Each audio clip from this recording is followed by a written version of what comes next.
This woman writes in this post, husband who is 30 is addicted to pornography. My personal perspective on this one is it's probably the best addiction that you could have, as far as compared to drugs or alcohol or cigarettes or chew or whatever it is. It's like, what's really the downside is kind of like, what is it? It's like, well, by being addicted to this, you can basically pick up on some skills if you watch people that are like the best. Um, it's a release. Uh, yeah, I don't know. I guess it limits maybe your need to really have sex with her, maybe. But even then, it's like not really. It's like. So let's see where this woman's coming from because I see this a lot on people being really against pornography. And I just don't understand their perspective. So let's see if we can get some insights. Hello. She's 29. She says, I'm 29 and I have been married to my husband for 3 years. I come from a very conservative culture where divorce is taboo and sex isn't talked about at all.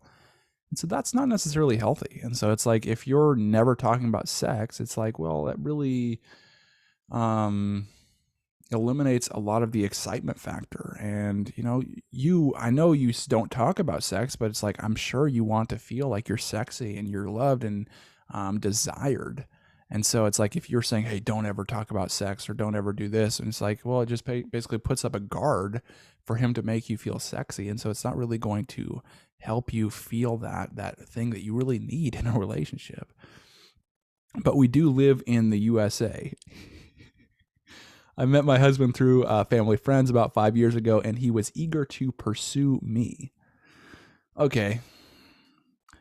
My parents and everyone else wanted me to get married to him because he seemed like a really kind and caring man. And so the way you're framing this isn't the best way.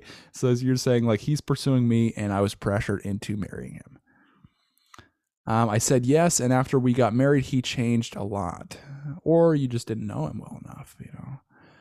He was really nice around everyone else, but with me, he would yell at me for every little thing or never speak to me unless he wanted sex.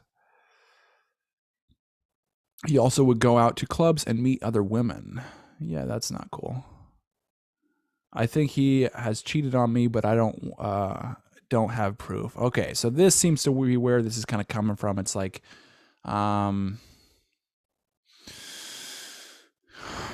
it's coming from a place of her insecurity on her husband's loyalty. And so it's like, well, it seems like she is afraid of not being sexually desired, or just straight up loyalty. To this day, he has second social media account where he follows naked women and tries to message them on Instagram and Twitter. Yeah, you might not be in a good relationship here. I try to explain to him that it hurts my feelings when he yells at me and corners me. It makes me feel like he's really going to hurt me, so she doesn't feel safe. She doesn't feel seen or appreciated. Yeah. And so this post seems more about your marriage than it is like the means that you're saying or basically labeling it as, which is like pornography. But I see much more problems with the dynamic between the two of you at this point.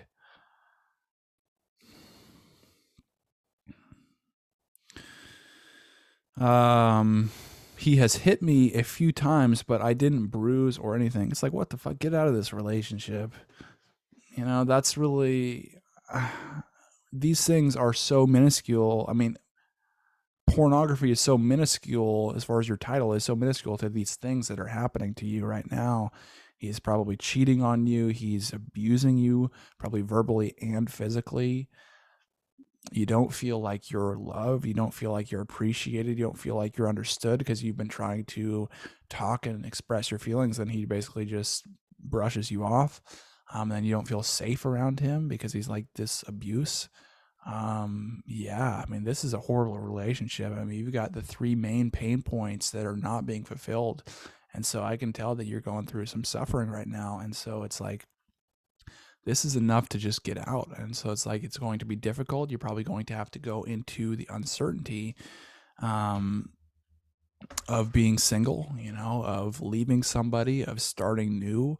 And that is a very scary thing to do. And oftentimes, what people sometimes adapt to that are being like abused is that, oh, I deserve this.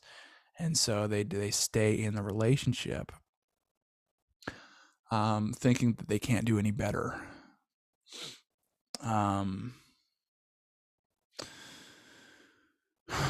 And sometimes it can kind of connect you to the person in kind of like a more sick way, that is just completely destructive, but still keeps you there. And sometimes we choose the pain that we're in right now because it's certain, the pain that we're certain of, versus the scary, uncertain things of starting new.